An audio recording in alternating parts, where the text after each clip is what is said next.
nos dirigeants politiques ont-ils bien pris la mesure de la situation dans notre pays? C'est la dernière phrase du commentaire que vous venez d'entendre, commentaire lu par Robin Renucci, avec Michel Dumoret. Bonsoir Michel. Bonsoir Louis. Le chef du service politique de France 3. Nous allons poser la question à nos invités. Cécile Duflot, bonsoir. Bonsoir. Vous êtes la ministre de l'égalité des territoires et du logement du gouvernement Ayrault. Face à vous, Jean-François Copé, bonsoir. Bonsoir. Vous êtes le président de l'UMP, le maire de Meaux en Seine-et-Marne. Alors première question, première réaction à ce documentaire qui montre donc une France coupée en deux. Cécile Duflot, vous la connaissez, cette France, ces Français que l'on présente comme invisibles, ou vous venez de les découvrir là? Non, je crois pas.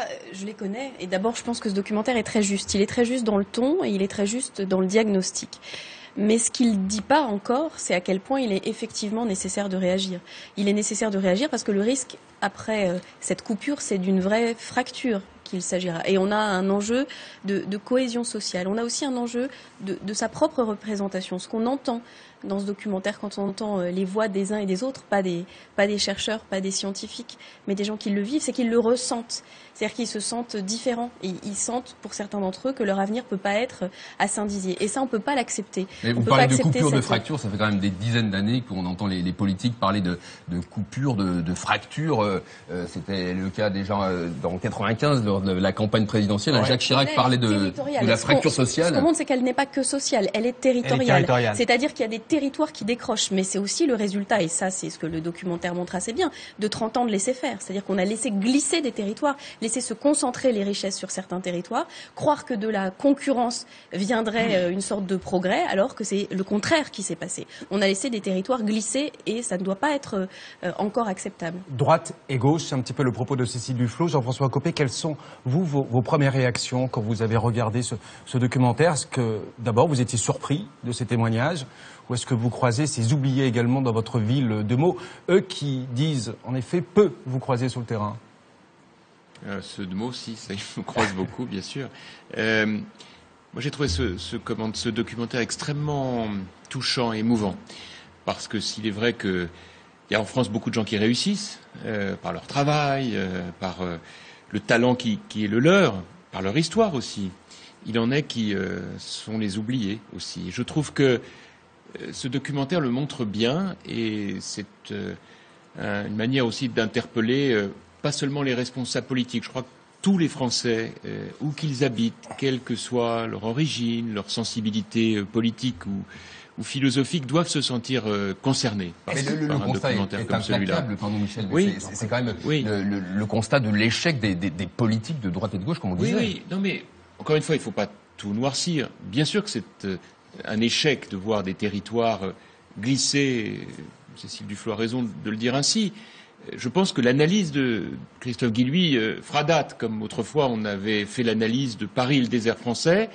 On a réussi à développer des grandes métropoles, et c'est ce qui fait la force de la France, ne l'oublions pas, la France qui est aussi la 5e puissance économique du monde, mais il est des territoires, il est des hommes et des femmes qui sont aujourd'hui les oubliés de cette croissance, et je crois vraiment qu'il faut maintenant que ce soit la priorité absolue de toute politique publique. Jean-François Copé, je m'adresse aussi à Cécile Duflot. Est-ce que parce que ces oubliés-là ne manifestent jamais, est-ce que parce qu'ils ne brûlent jamais les voitures, qu'on les a finalement oubliés durant ces 20-30 dernières années?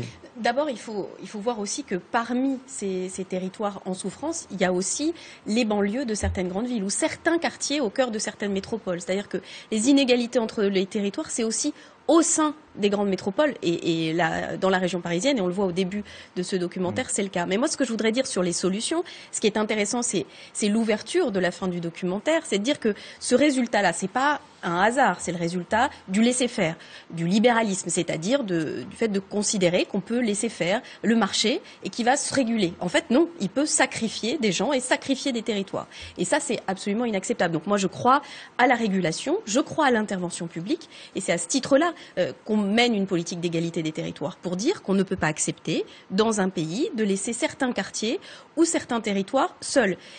Et les habitants ne sont pas seuls, parce que, et vous parliez de rencontres, moi ce que je vois, c'est que dans nombreux territoires, notamment dans les zones rurales, mais aussi dans les petites villes, ce sont les élus, les derniers qui maintiennent l'essentiel de la cohésion, qui essayent d'apporter de l'aide aux plus fragiles, qui essaient de se bouger jour après jour. Et je le dis parce que je suis très sensible à ce que font aujourd'hui les élus dans les territoires ruraux. J'en ai parlé longuement avec le président de l'Association des maires ruraux de France. Il y a une situation aujourd'hui qu'on fait peser sur les épaules de ces élus, notamment pour lutter, et parce que je crois que c'est là le combat principal, c'est de développer et de mettre en œuvre le retour des services publics. Pardonnez-moi, on va poursuivre et continuer sur les solutions, évidemment, mais le constat n'est pas terminé. Jean-François Copé, vous faisiez allusion à Christophe Guilluy, le sociologue, le géographe, qui a inspiré ce documentaire. Fracture française, ça vient d'être réédité en poche chez Flammarion. Cet essai a été lu avec beaucoup d'attention lors de la dernière campagne présidentielle et par les équipes de Nicolas Sarkozy et par les équipes de François Hollande, qu'on a entendu pendant cette campagne, notamment pendant les fameux discours de Villepinte et du Bourget. On va réécouter un court extrait, on en reparle après. Je veux réconcilier la France qui se sent fragilisée, qui se sent dépossédée de tout ce à quoi elle tient, avec la France qui veut répondre à l'appel du grand large. Je n'ignore rien non plus de nos villages, où le silence s'est fait et où la vie s'est retirée. Je n'ignore rien de ces quartiers de relégation, où se mêlent la colère, le désespoir et malgré tout le talent et la volonté de réussir. Jean-François Copé, vous avez le sentiment que François Hollande a un petit peu oublié ses propos de campagne ? Sans doute, mais je crois que l'objectif surtout c'est de voir l'avenir. On voit bien qu'on est aujourd'hui dans une société qui est totalement bloquée. Moi je peux vraiment en porter témoignage. Je suis maire de Meaux, qui est une ville qui a été frappée de plein fouet durant les 20 dernières années par ce qu'on appelle les quartiers difficiles, les zones urbaines sensibles. Et ce reportage montre, je crois, quelque chose de très intéressant. C'est que finalement on arrive à s'en sortir. Par la politique qui a été mise en œuvre. C'est pour ça que je crois que c'est important aussi de montrer les choses positives. Démolir les tours et les barres inhumaines. Faire de la mixité sociale en mettant de l'accession à la propriété à côté des logements sociaux. Mettre de la sécurité, des caméras de vidéosurveillance. Mettre de l'économie, des zones franches. Tout ça, ça crée de l'espoir. Là où il n'y en a pas aujourd'hui, c'est dans cette France. Et c'est pour ça que la thèse de Christophe Guilluy est vraiment la bonne. Mais c'est-à-dire les territoires ne parlent pas d'insécurité là dans le documentaire, c'est pas le problème. Non, mais attendez, absolument. Mais là, je vous parle des quartiers difficiles. Il y a des solutions. On les a trouvées. Ça ne veut pas dire que tout est réglé, mais il y a eu des progrès considérables. En revanche, ce qui ressort de ce reportage, c'est que la France des oubliés, elle est dans les campagnes. Et moi, je pense que ce que nous avons réussi à faire dans les quartiers difficiles, il faut maintenant le faire dans les campagnes. Parce que si on ne le fait pas, là alors, pardon d'entrer déjà dans les solutions, mais c'est là alors que les problèmes arriveront. Et je crois que ce vote extrémiste, qui est un vote sourd, qui est un vote de rejet, de tristesse, de désespoir, c'est un vote qui n'attend pas du Front National des solutions. Et donc c'est à nous de les apporter. Et c'est dans ce terme-là que je crois qu'il faut maintenant s'orienter. Est-ce que c'est parce qu'on s'est concentré justement dans les politiques de la ville, sur les banlieues, sur les villes, qu'aujourd'hui finalement ces territoires oubliés souffrent? Est-ce qu'il ne faut pas réorienter aujourd'hui la politique de la ville, votre politique, puisque vous êtes aujourd'hui au gouvernement? Ce serait une erreur d'opposer ces quartiers-là et les quartiers périurbains ou certaines villes moyennes ou l'hyper-ruralité. Comment on fait le lien justement entre ces territoires? Je vais vous donner un exemple très concret. La vraie question, c'est notamment celle de la présence des services publics. Oui. C'est la question de la présence médicale. Mais c'est presque aussi compliqué d'avoir un rendez-vous dans certaines cités d'Île-de-France que dans certains endroits de la Lozère. Désertification médicale. C'est le même sujet. C'est pour ça qu'il faut apporter des réponses qui sont des réponses d'égalité. Il faut le retour de l'État, il faut le retour de la puissance publique, il faut le retour de la régulation. Les paroles, là on a vu tout à l'heure le président Hollande et le président Sarkozy aussi parler. Aujourd'hui, concrètement. Justement, moi, ça ne m'intéresse pas de parler, ça m'intéresse d'agir. C'est le sens de ma fonction.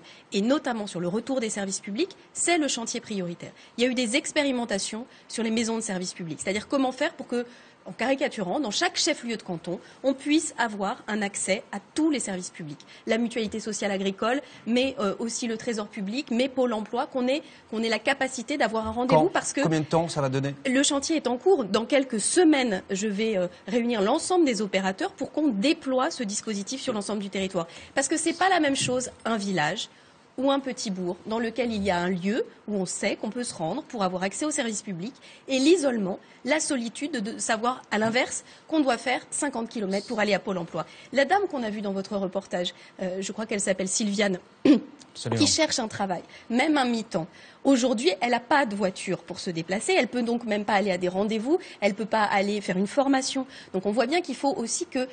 Parce qu'il n'y a plus de transport oui, également. Exactement. Ouais. Et donc il faut travailler sur la question de la desserte de toutes les communes de France. Je dis bien de toutes les communes de France, des 36 000 communes de France, où il faut pouvoir donner accès à un moyen de transport collectif. Sauf, Madame Duflot, que j'entends tout ça, mais en réalité, c'est pas du tout le choix qui a été fait par ce gouvernement.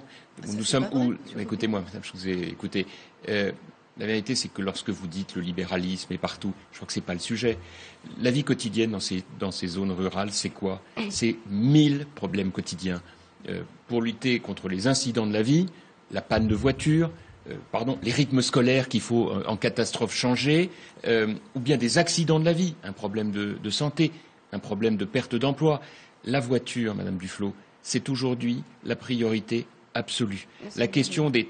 Je suis désolé, je sais que c'est pas votre point de vue. Non, c'est pas le logement. Dans ces zones-là, et c'est pour ça, j'en parle vraiment en connaissance de cause. En tout cas, pour Sylviane et Alain en Mayenne, dont vous faisiez allusion, dans une la voiture, circonscription où il y a à la fois, bien sûr, des quartiers sensibles, mais tout autour, tout est compliqué. On n'est pas loin de Roissy, et pourtant, habiter à Lizy-sur-Our, qui est un village de 2000 habitants, c'est 1 heure à 1 heure et demie pour aller, parce qu'on n'a pas les transports, parce que tout est compliqué. La clé de voûte, c'est la voiture. Les problèmes de l'Ouest aujourd'hui, c'est que le fait qu'il n'y ait pas de transport en commun crée des ruptures terribles. Je pense donc, lorsque je vous le disais tout à l'heure, il faut maintenant faire des zones rurales la même priorité que celle que nous avons fait pour les banlieues. Alors encore une fois, la grande erreur, et c'est ce qui nous différencie, c'est qu'il ne faut pas sans arrêt raisonner avec des allocations sociales, avec de l'accompagnement social. Pourquoi? Vous l'avez entendu dans ce reportage. Qu'est-ce qu'ils demandent les gens? Ils demandent un emploi.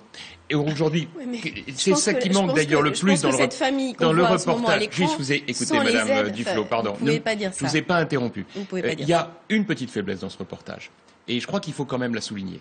J'aurais aimé, puisque nous parlions de géographie, que l'on compare ce qui se passe avec d'autres pays d'Europe. Car il y a des pays d'Europe qui ont trouvé des solutions. Non, mais là, c'est la France en face. Oui, j'ai compris. Non, mais écoutez-moi. Oui. Enfin, écoutez, ne soyons pas trop franco-français. L'intérêt, c'est de voir comment les autres pays s'en sont sortis. Essayer de s'inspirer des bonnes pratiques. Qu'est-ce qui se passe, par exemple, en Allemagne ou dans le nord de l'Italie? Ils ont, ces pays-là, organisé des pôles avec, à chaque fois, de l'activité sur place. Eh bien, je souhaite que l'on imagine pour demain, avec un tissu de PME qui aujourd'hui est en difficulté terrible, qu'ils aient, avec une baisse du coût du travail, avec une baisse des normes et des réglementations, notamment environnementales, qui sont un cauchemar pour tous ceux qui ont envie d'entreprendre, de réussir à créer cette activité dans ces zones-là, et qui aujourd'hui sont terriblement malheureuses de ces délocalisations, liées certes à la mondialisation, mais aussi à toutes ces normes qui sont imposées et qui font que les gens étouffent on va laisser répondre et de réglementation. Et ensuite, après, on écoutera, pardonnez-moi, un syndicaliste breton qui a envie de vous interpeller. Mais répondez à Jean-François Copé. C'est intéressant ce qu'on a entendu dans ce documentaire. Une norme qui a failli quasiment ruiner une agricultrice. C'est une norme qui n'est imposée par personne, si ce n'est justement par la logique de grande concurrence et la logique de l'agroalimentaire industriel. C'est de dire, exactement, qui a dit, mes salades de moins de 350 grammes, faut les broyer. Je pouvais pas les vendre, fallait les broyer. Quelle a été la solution de Jocelyne? Et c'est édifiant parce que je pense que justement il y a une question de modèle et que vous vous trompez, Monsieur Copé, en croyant qu'il faut aller encore plus loin. Je me trompe, on n'a pas le même point de vue. Je vous demande de respecter le mien comme je respecte le vôtre. Je crois que vous vous trompez en voulant aller encore plus loin dans le modèle qui nous a mis dans cette situation. Pourquoi? Parce que comment elle a résisté? Et elle l'explique très très bien, en vendant à proximité la production agricole qu'elle produit elle-même. Pourquoi est-ce que le modèle que vous proposez est tellement efficace? Je ne vois que colère, que mécontentement, qu'inquiétude de la part des Français. Jean-François Copé, cela dit, vous étiez pas besoin de demander à Jocelyne, je vois comment les gens vous étiez au réagissent pouvoir aussi aujourd'hui. pendant 10 ans et vous êtes aussi très interpellé dans ce reportage. Gauche comme droite. Et pourquoi aujourd'hui les gens qui vous écoutent, qui vous regardent, devraient croire finalement ce que vous êtes en train de vous dire? Vous avez tout à fait raison. Il faut donc accepter aussi, et c'est le travail que j'essaie de faire avec beaucoup de mes amis, de profiter, si je puis dire, de cette période d'opposition pour dire aux Français, message reçu. Message reçu, 5 sur 5. Qu'est-ce qu'on travaille maintenant? On travaille un nouvel horizon. Et qu'est-ce que je propose? c'est de me dire fixons un objectif à long terme et mettons des mesures à court terme. Quelle vision on veut pour notre pays? Eh bien, on veut demain que chaque Français, chaque habitant de notre pays puisse avoir, où qu'il se trouve, un emploi près de chez lui et une qualité de vie près de chez lui. Il faut tout réorganiser en ce sens. Justement, à propos et à d'emploi, partir de là, pardonnez-moi. non, c'est pas une formule, un emploi après. Non, ce qui est une Un formule, emploi c'est de faire croire. près de chez soi, ça c'est une Madame formule, Duflot, monsieur non, Copé. non, Je suis désolée. Non, excusez-moi, ce qui serait une formule, c'est celle que vous utilisez en disant on vous promet un service public près de chez vous. Eh ben, vous verrez. Mais Alors c'est là, pas vous verrez. mais si, Écoutez, mais vous n'avez je- pas le premier euro pour le payer, Mais malgré les augmentations d'impôts. Donc la seule ben, réponse, vous vous trompez. c'est d'installer des activités économiques sur tous les territoires, en veillant à baisser les charges, à baisser les normes, de telle manière que des petites entreprises puissent trouver du capital pour pouvoir embaucher. On revient sur C'est l'emploi, ça qui pardonnez-moi. fera la On différence. revient sur l'emploi. On parlait tout à l'heure dans le reportage des désindustrialisations de la Lorraine. Aujourd'hui, c'est la Bretagne qui symbolise, qui cristallise les exaspérations. Des milliers d'emplois ces derniers mois ont disparu. Je vous propose d'écouter ce salarié syndicaliste qui va perdre son emploi en Bretagne. On veut montrer, on veut que ça s'entende, on veut faire du bruit. On veut que là-haut, à Paris, on nous entende. Parce que même si nos politiciens ici, locaux, se battent et se débattent pour nous, je les remercie d'ailleurs, mais à Paris, on ne nous entend pas assez, pas suffisamment. Donc il va falloir faire des actions de plus en plus fortes. Donc aujourd'hui, c'est un grand jour, c'est le début des actions de plus en plus fortes.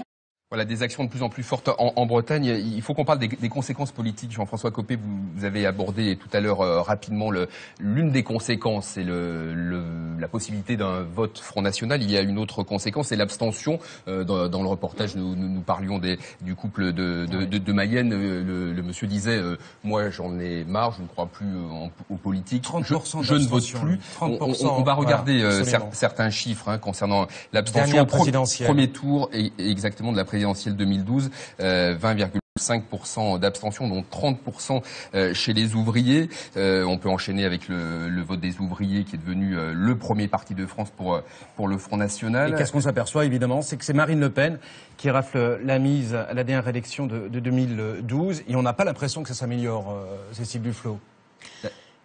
Moi, 28%. J'entends bien. Donc la question qui est posée aux responsables politiques, c'est d'expliquer ce qu'ils vont faire et de le faire. Voilà, d'expliquer pourquoi on le fait, en faisant pas seulement Paris, mais en respectant les gens à qui on Et là, il s'adresse. faut aller vite en plus. Oui, il faut aller vite, mais il faut grand. aller vite, mais il faut faire les choses sérieusement. C'est-à-dire que promettre qu'on va donner un emploi à proximité de chez soi à tout le monde, Monsieur Copé, vous On va savez. pas le donner, c'est pas Non, mais l'objectif, c'est de faire en sorte que Et des donc, vous emplois savez- soient vous savez créés le que- plus vous près savez- possible dans toutes ces régions. Vous savez oui. que ça n'est pas possible Mais et ne dites pas que de cela. dire que la solution c'est la baisse des charges et la baisse des normes, ça Ben paraît tellement. Mais c'est ce qu'on a fait pendant les années 80, Ben non. 90. C'est ce que vous avez fait pendant les 10 dernières années. Ça ne mène nulle part. Pourquoi ? Parce que vous aurez beau baisser les charges et les normes, vous n'arriverez jamais à concurrencer les travailleurs des pays qui ont aucune protection Ben sociale. ça, je suis d'accord avec vous, Donc- mais l'Allemagne a baissé ses charges, a baissé ses réglementations, et aujourd'hui, elle embauche. Vous vouliez Alors pas que- répondez, Cécile Duflot. Donc, je pense qu'il faut travailler sur un autre modèle. Et pourquoi je reprends l'exemple qu'on a vu de Jocelyne, qui vend ses salades aux consommateurs à proximité? Parce que en ayant un système direct où elle raccourcit totalement la chaîne, elle évite justement qu'elle ne soit obligée de vendre ses salades à un prix impossible avec sa vie tout simplement et avec le fait de salarier. Elle raconte quand même une histoire édifiante et c'est ça qui est intéressant, c'est qu'elle était au bord de la faillite et qu'aujourd'hui elle a 2 personnes en CDI. En ayant raccourci le circuit de distribution, qu'est-ce qui se passe en Bretagne aujourd'hui? En Bretagne, on est dans une région où on voit bien que les abattoirs se retrouvent sans activité et obligés de licencier, La faute à qui ? alors qu'on envoie une partie de la production animale bretonne dans des abattoirs dans d'autres pays européens. Donc on est sur un système qui marche un peu sur la tête et qui met tout le monde en porte-à-faux. Donc c'est bien ce système lui-même, ce système de la concurrence entre les pays, Monsieur Copé, où on croit que c'est en s'abaissant qu'on va résister. Je crois que c'est en relevant la tête et c'est en inventant d'autres Madame solutions. Duflot, Et que les Français, et pour depuis- vous répondre, je termine, que les Français sont bien plus capables de comprendre parfois que les responsables politiques. Que le système de la concurrence permanente où on veut faire travailler les gens plus longtemps. Dites aux gens de Continental qui avaient accepté de revenir aux 40 heures et qui se sont fait jeter dehors. Dites aux gens à qui on a menti Madame pendant Duflot, des années. Je connais ce en raisonnement. leur disant, Qu'est-ce que je note mais aujourd'hui? c'est un raisonnement juste. C'est celui qui permet de résister. L'intérêt, c'est Non, que vous nous m'avez puissions interrompu, débattre. mais c'est pas grave. Alors, on va laisser répondre Jean-François Copé. Simplement, juste une chose, Madame Duflot. Qu'est-ce qu'on voit aujourd'hui depuis 18 mois? On voit en réalité qu'en multipliant les hausses d'impôts, en multipliant les nouvelles contraintes, regardez les ravages psychologiques lié à l'écotaxe. C'est l'overdose. L'écotaxe, c'est quelque chose qu'on pouvait imaginer. Mais écoutez, qui l'a voté? L'écotaxe, tout le monde l'a voté, initié par la droite. Mais écoutez, justement, c'est ce que j'allais vous dire. L'écotaxe, on pouvait l'imaginer en période de croissance économique. Non. En l'absence de croissance économique, de grâce, il faut la reporter. Non, attendez. Là, cette fois-ci, je voudrais terminer. Oui, mais dites quand l'écotaxe. Votre arbitrage. Terminez sur l'écotaxe, s'il vous plaît. Quand l'écotaxe a-t-elle été créée? Je viens de vous dire à l'instant que nous l'avons voté sans l'appliquer et que c'est heureux, que nous espérions une période de croissance. Et le décret d'application ? S'il vous plaît. Mais non, mais il faut dire les choses, attendez, excusez-moi, on n'est pas dans un commissariat, vous n'êtes pas en train de m'interroger. L'intérêt, c'est de sortir de tout ça et de sortir de tout ça en faisant en sorte que ceux qui nous écoutent entendent bien les deux points de vue qui sont les nôtres et qui sont évidemment différents. Vous n'avez pas ce monopole. Sur la date du décret, mais je vais vous répondre parce que justement ce débat, il mérite mieux, mais parce que vous... D'accord, Madame Duflot, l'intérêt, c'est qu'on puisse échanger. Je voudrais donc terminer. Nous avons été l'auteur de l'écotaxe, sauf que nous ne l'avons pas appliquée parce que nous n'avions pas la situation de croissance. Aujourd'hui, il n'y a pas de croissance du tout. Les impôts se sont multipliés. De grâce, arrêtons ces normes, ces charges supplémentaires qui apparaissent comme autant de punitions pour des gens qui aujourd'hui, pour des gens qui ont besoin aujourd'hui de retrouver de l'oxygène. Vous reconnaissez que les problèmes bretons ne sont pas arrivés quand François Hollande est arrivé à l'Élysée, c'est-à-dire il y a plus d'un an et demi, et avec l'écotaxe. Ce sont des choix industriels qui n'ont pas été faits, notamment dans l'agroalimentaire. Ce qui arrive aujourd'hui en Bretagne, hélas, arrive dans bien d'autres régions de la France. Pourquoi? Ça n'est pas la question de la concurrence avec tel ou tel autre pays européen. Ben alors dans ce cas, je ne vois pas comment on fait, parce que la concurrence c'est un fait. En revanche, donnons à nos entrepreneurs, à nos salariés, à nos agriculteurs, au lieu de les culpabiliser, les moyens de travailler mieux, de travailler plus, au lieu d'être plombés par toutes les charges qu'on leur met tous les jours. Vous me disiez tout à l'heure la droite et la gauche, je vous le concède. Et d'ailleurs, c'est pour ça que la droite est en train de changer profondément et de dire on va essayer autre chose. Qu'est-ce qu'on n'a pas essayé jusqu'à présent? C'est de voir comment les autres pays ont réussi. Et je pense en particulier à l'Allemagne. Je pense à ce qui se fait dans certains pays du Nord. Je regarde ce que font les uns et les autres. Et je me dis, mais ils ont un chômage extrêmement faible. Ils ont baissé leur déficit. Ils ont une situation de croissance meilleure. Si on s'en inspirait, et qu'est-ce qu'ils ont fait? Eh ben, ils ont un peu allégé les réglementations, les contraintes et les impôts. Et en échange, ils ont fait un aménagement du territoire. Dans chaque région allemande, ou du pays du Nord, ou du nord de l'Italie, qu'est-ce qu'on trouve? Partout. Une université, un centre de formation et des entreprises de taille moyenne. Eh bien, je rêve de ça pour l'Ouest, pour le Sud-Ouest, pour toute cette partie-là dite périphérique des grandes villes et qui n'attend que cela. Parce qu'effectivement, c'est une manière de s'en sortir au quotidien pour tous ces gens qui ont été décrits merveilleusement bien dans ce reportage comme des gens qui attendent en réalité une main fraternelle. Ils sont très pudiques, ils ne sont pas en train de demander des aides sociales, ils veulent des moyens de travailler plus. Et c'est ça qu'il faut qu'on mette en place maintenant. Alors d'abord, je voudrais répondre très précisément, parce que je crois que justement, si on veut apporter des bonnes solutions, il y a un devoir de vérité. Vous dites on ne l'a pas appliqué, c'est faux, Monsieur Copé. Vous avez le gouvernement que vous souteniez a signé le 4 ou 5 mai 2012, quelques jours avant l'élection, le décret qui lie les mains de l'État français avec la société qui assure ce service. Donc qu'est-ce qui s'est passé ? Qu'est-ce que doit faire ce gouvernement? Qu'est-ce que doit faire Stéphane Le Foll? Qu'est-ce que va annoncer demain le Premier ministre? C'est de faire face à une situation dont nous avons hérité. C'est ça, la continuité de l'État, et quand on gagne... Mais c'est la vérité. Depuis 18 mois. C'est la vous vérité. Allez nous le refaire combien de temps, l'héritage? C'est la vérité, Monsieur Copé. D'accord. Voilà, peut-être ça vous déplaît, mais c'est la vérité. Et j'assume que les responsables politiques fassent face aux difficultés. Revenons peut-être au débat sur ces zones périurbaines qui se sont aujourd'hui délaissées. C'est pas que les zones périurbaines, c'est l'ensemble des zones qui se sentent décrochées. Et qui représentent 60% de la population française. C'est quand même énorme et beaucoup de téléspectateurs font partie de cette population-là qui souffre et qui essaye de s'en sortir, d'agir, comme on l'a vu dans le reportage. Qu'est-ce que vous avez envie de leur dire à ces Français pour qu'ils retrouvent un peu d'espoir, parce que c'est quand même la sinistrose de jour en jour. Comment on peut être plus optimiste, plus pessimiste, moins pessimiste? J'ai pas envie de leur dire, j'ai envie de leur faire confiance. Parce que ce que j'ai entendu notamment chez la jeune femme, les deux jeunes femmes, Laure et Chélia, qui veulent créer un camion pour vendre des produits bio, c'est elles n'arrivent pas à monter leur financement, elles galèrent pour l'instant. Bien sûr, et donc c'est pour ça que là je pense qu'il faut, les aider, mais deux, écouter ce qu'elle dit. Et elle dit quelque chose pour moi très touchant, qu'elle veut travailler, qu'elle veut s'en sortir, qu'elle veut que tous les gens qui se nourrissent puissent manger des choses saines et qu'elle veut être heureuse et qu'elle n'a pas besoin de dire qu'elle va développer son activité jusqu'à plus soif, qu'elle veut juste avoir les moyens de vivre et de vivre dignement. Et c'est ça le plus important, c'est la dignité des habitants de ce pays. Oui, mais pour l'instant, elle ne peut pas le faire. Oui, mais elle est en train de le faire. Je suis certaine qu'elle va y arriver. Et en plus, je trouve que c'est une vraie leçon parce que c'est une leçon sur les valeurs aussi. Et c'est ce qu'on a entendu tout au long de ce documentaire.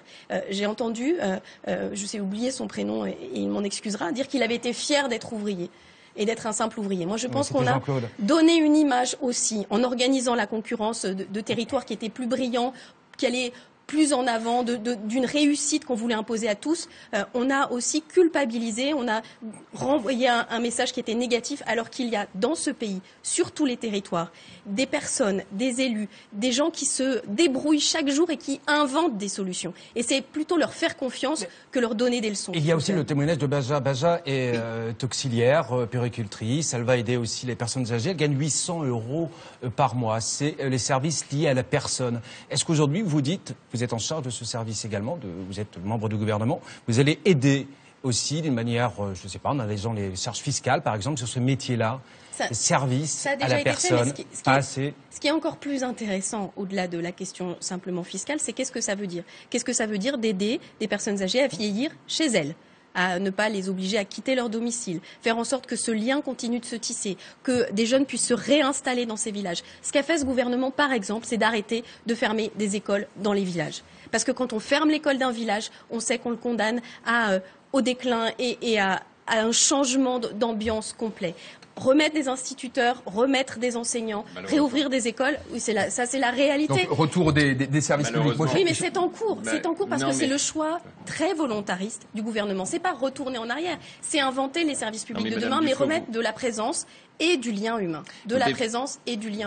Du respect et de l'attention.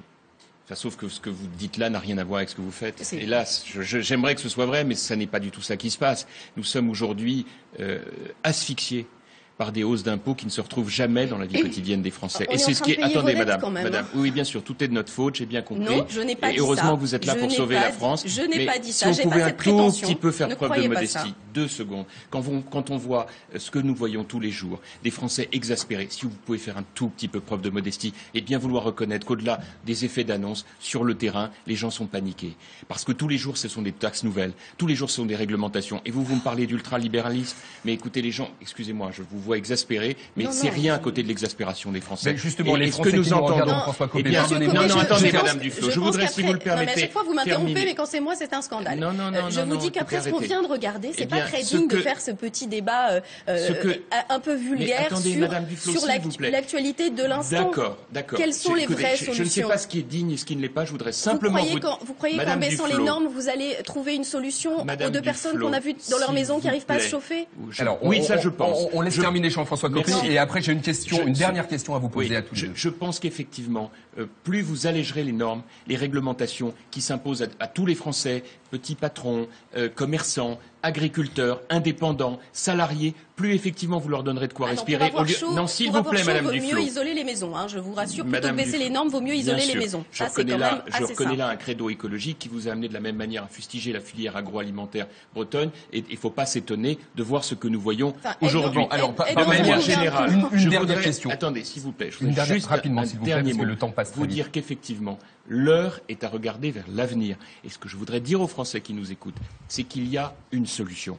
Cette solution, elle passe par le fait de dire que toute cette partie de la France, qui est pleine de réserve, de pudeur, de souffrance, mais aussi d'espoir, on l'a vu à travers les propos que l'on a entendus, eh bien la réponse, c'est la capacité de mettre le plus près de chacun des activités. Et pour ça, il ne faudra pas craindre de faciliter les transports publics quand c'est possible, mais quand on n'en a pas les moyens, les transports routiers, pour que dans ces zones-là, on puisse se déplacer, qu'il y ait de la sécurité. Car si on n'en a pas parlé dans le reportage, juste un mot, on n'en a pas parlé dans le reportage, mais croyez-moi, la psychose des cambriolages en zone gendarmerie, c'est une catastrophe. Et enfin, le 3e et dernier point, il faut de la formation.